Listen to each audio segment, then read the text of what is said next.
So this exercise is for the shoulder rotator cuff. So after a trauma or post-surgical, if there is a complication in particular with the rotator cuff reattachment, depending on the muscles, a lot of times the muscle that goes over the top, the supraspinatus, which helps keep a smooth arm elevation, can be damaged, and then the compensation would be here.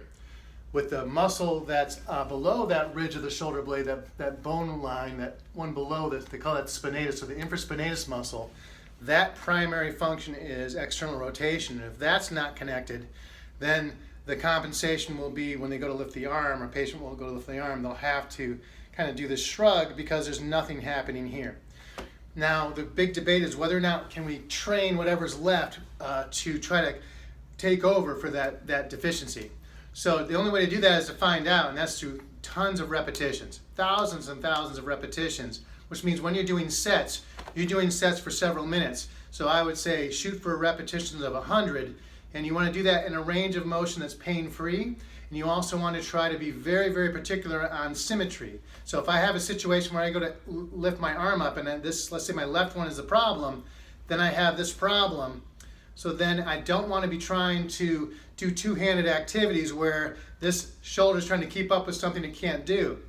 So in particular, the first exercise I'm going to talk about is a wheel exercise, which this is the old exercise that you put on the floor and it's for your core. But for arm elevation, this is a good tool to use against a wall. And when you're doing this, the trick is to try to not let the left arm struggle to do what the right arm can do. In this case, the injured arm, try to do what the good arm can do. So to compensate for that, I'm going to actually try to get the right arm, the good arm, to reflect what the left arm is doing, and in a way where if I'm starting to hike that shoulder on the left, I'm going to hike the shoulder on the right. And what I'll do to use that as a litmus test is the wheel. As it goes up and down the wall, it should be able to go straight. But if I'm doing this and I find myself wanting to deviate off course, then I can shrug the good arm and keep it in function. And then from there, can I just back it down a little bit, and then over repetition, can I get the two to maybe stay symmetrical? So as I slowly get better of the injured side, the other side, the good side, trying to match that, well, between the two of them, they'll help balance each other out. And over time, maybe I can get a little bit more natural flow, and this compensation on both sides will eventually settle. Whereas if I just try to go for as high as I can, excuse me, what I'm doing then is enhancing the compensation. So with the wheel from the posterior view, left arm is, remember, the injured side. And so in this case, my external rotator muscle, the infraspinatus, is torn. So I don't have the ability to roll this out. This arm is normal, and what happens here is maybe something like this. So I want to train that muscle in an elevation context. I want to work on any rotator cuff muscle, and for that matter, by using something where the two arms are working together, and I'm going to use elevation. So the wall is going to give some resistance against the wheel. That's going to allow a little bit more stability, and almost like an active assistive situation. So I'm assisting it. So this goes on the wall, and I'm just going to stay in the range I can do this where I feel like I'm symmetrical. Now, if I can't tell what's happening, and I'm doing something like this, and I don't know what's happening, then maybe a friend or a spouse can tell you, hey, you need to shrug that right shoulder up a little higher to match the left one. So I may have to tell my right shoulder to shrug so that I'm getting symmetrical. Over time, I may find that as those two are kind of matching each other, that this crisscross effect with the brain and the coordination and the re-education of the muscles through repetitions will eventually maybe allow this shrug part to kind of relax, and then I'll get that symmetry. But I'm going to judge myself by how straight the wheel is going up the wall. So I'm going to count 100 of these. 1, 2, 3, 4, 5, 6. And over time I can go for higher reach, but you may be doing this little range here for several weeks.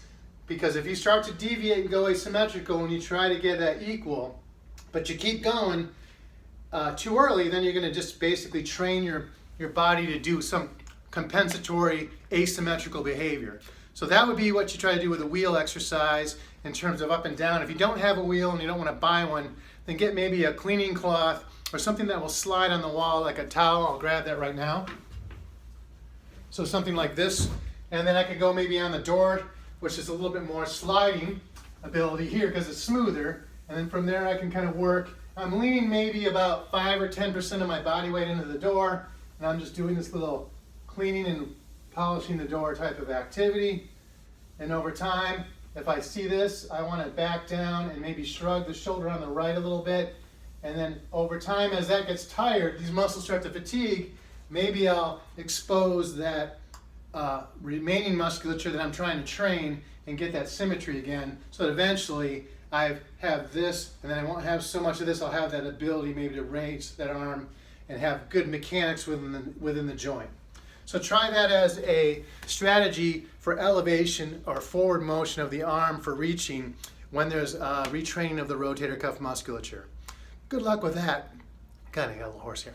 So in terms of how often, well, if you have a towel in your hand and there's a wall or a door in the bathroom, well, then do it after you dry off with a towel.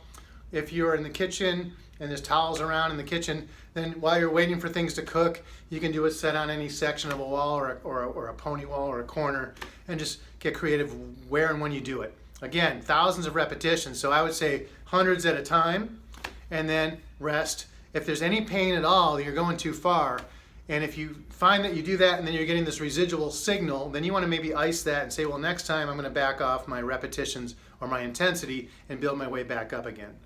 Once you're able to maybe look in the mirror and say, well, gosh, without the wheel now, can I raise my hands up, or am I doing this still? And if I am, I'm going to back down and try to relax and go lower.